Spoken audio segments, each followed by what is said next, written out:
I had a dream, which was not all a dream.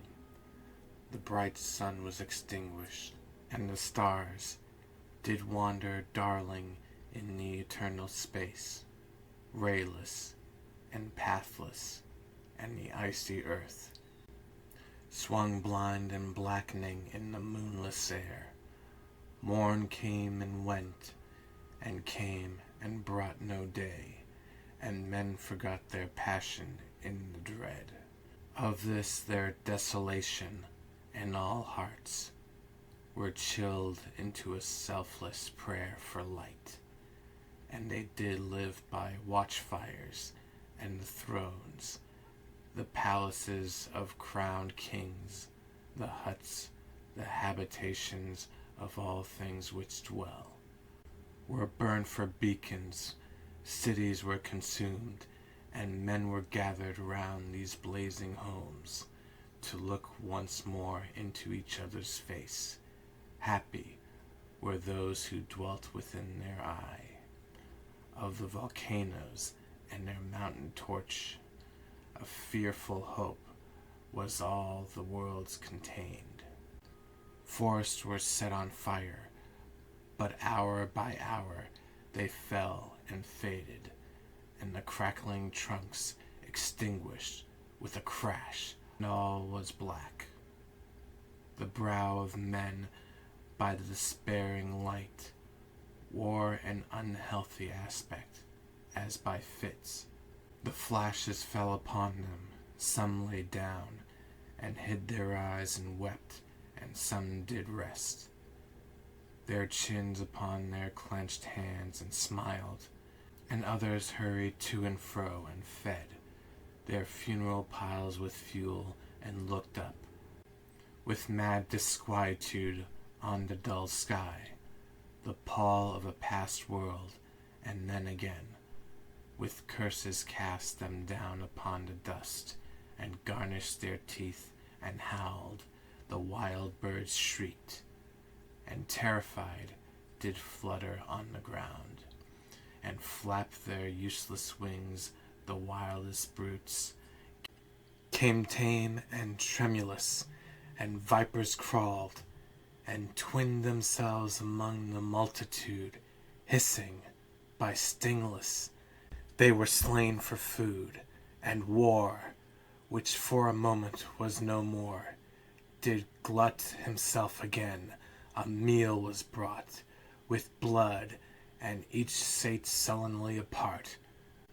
Gorging himself in gloom, no love was left. All earth was but one thought, and that was death. Immediate and inglorious, and the pang of famine fed upon all entrails. Men died, and their bones were tombless as their flesh. The meager by the meager were devoured.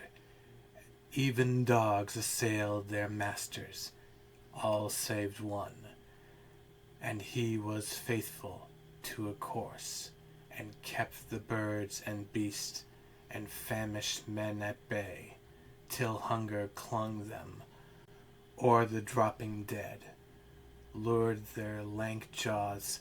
Himself sought out no food, but with a piteous and perpetual moan, and a quick, desolate cry, licking the hand, which answered not with a caress, he died.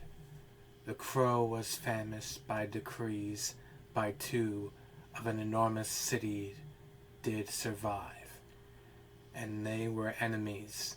They met beside the dying embers of an altar place, where have been heaped a mass of holy things.